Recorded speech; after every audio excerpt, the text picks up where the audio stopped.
এই মুহূর্তে বড় খবর জানিয়ে রাখি, গণদেবতা এক্সপ্রেসের ইঞ্জিন খারাপের জন্য প্রায় 1 ঘন্টা ধরে বোলপুর স্টেশনে দাঁড়িয়ে এই ট্রেনটি, যেটা জানা যাচ্ছে হাওড়া আজিমগঞ্জ ডাউন গণদেবতা এক্সপ্রেস।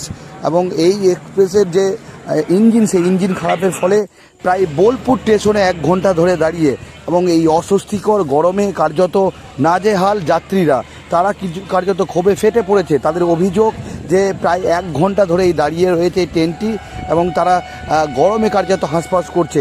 যেটা জানা যাচ্ছে যে আমোদপুর থেকেই প্রথমে শুরু হয় ইঞ্জিনের গোলযোগ, তারপর একদম বোলপুর স্টেশনে এসে কোনো রকম আসে, সেখানে দাঁড়িয়ে যায়, এবং তারপর থেকেই কার্যত বোলপুর স্টেশনে দাঁড়িয়ে এই গণদেবতা এক্সপ্রেস।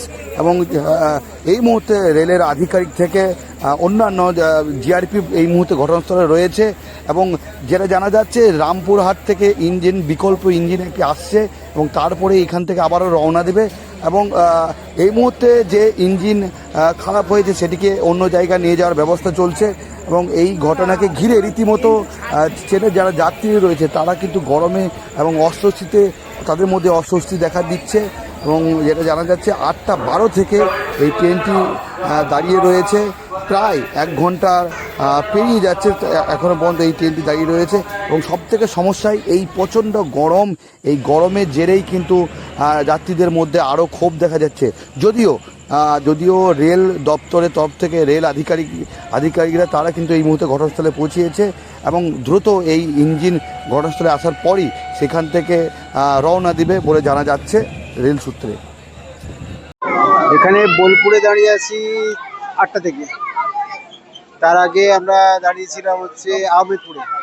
ট্রেনের ইঞ্জিন অনেকক্ষণ ধরেই খারাপ আছে, বলছে তো সারাবে, এখনো তো কিছুই সারিয়ে উঠতে পারেনি। কিন্তু আমাদের পৌঁছতে হবে হাওড়া, কিন্তু কখন পৌঁছবো নিজেই জানি না। এখন দেখা যাক, সিগন্যাল দিচ্ছে, যদি হয় ঠিকঠাক করে পৌঁছবো। হ্যারাসমেন্ট মনে হচ্ছে যে প্রচণ্ড। আমাদের টাইমে আমরা কী করে বাড়ি পৌঁছবো আমরা নিজেই জানি না। আমাদের লাস্ট ট্রেন না চলে যায়, এখান থেকে সারাপুলি থেকেও যদি ট্রেন ধরি আমাদের লাস্ট ট্রেন পাবো কিনা সেটা এখন ভাবতে পারছি না। না না, এই অ্যানাউন্স করছে ইঞ্জিন পাল্টাচ্ছে।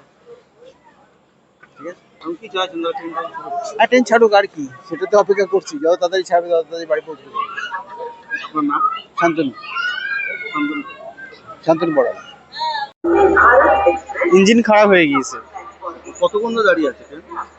মোটামুটি 1-1.5 ঘন্টা হবে। কোন স্টেশন এটা? এটা বোলপুর।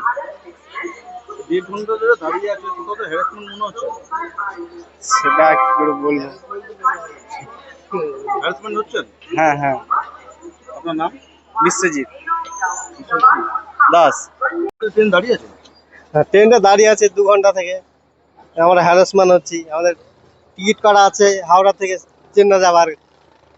এখন কি করব? ট্রেনটা কি হয়েছে আমরা জানি না। কতক্ষণ ধরে গাড়ি খারাপ? তোমার 1.5 ঘন্টা হবে।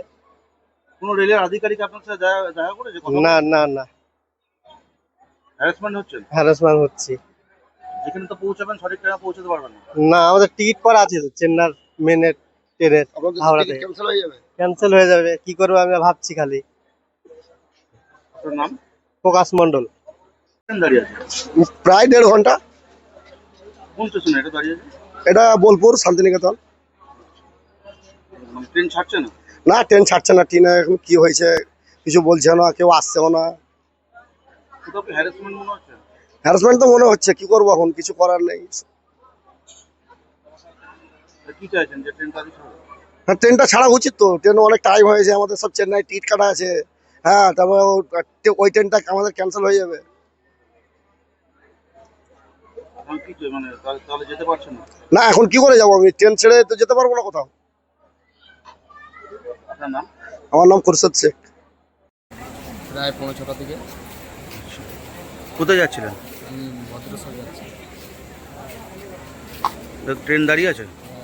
অনেকক্ষণ দিয়ে দাঁড়িয়ে আছে। ভাবলাম এতক্ষণে পৌঁছে যেতাম, কিন্তু কী করবো, সময়টাই খারাপ চলছে। তাহলে এই যে এতক্ষণ দাঁড়িয়ে আছেন, কোথাও কি হ্যারাসমেন্ট মনে হচ্ছে? হ্যারাসমেন্ট মনে হচ্ছে, তো কী করা যাবে, যেখানে যাওয়া তো সেখানে যেতেই হবে আমাদেরকে, তো উপায় তো নেই না। আপনার নাম? আমার নাম সঞ্জয় বাসু।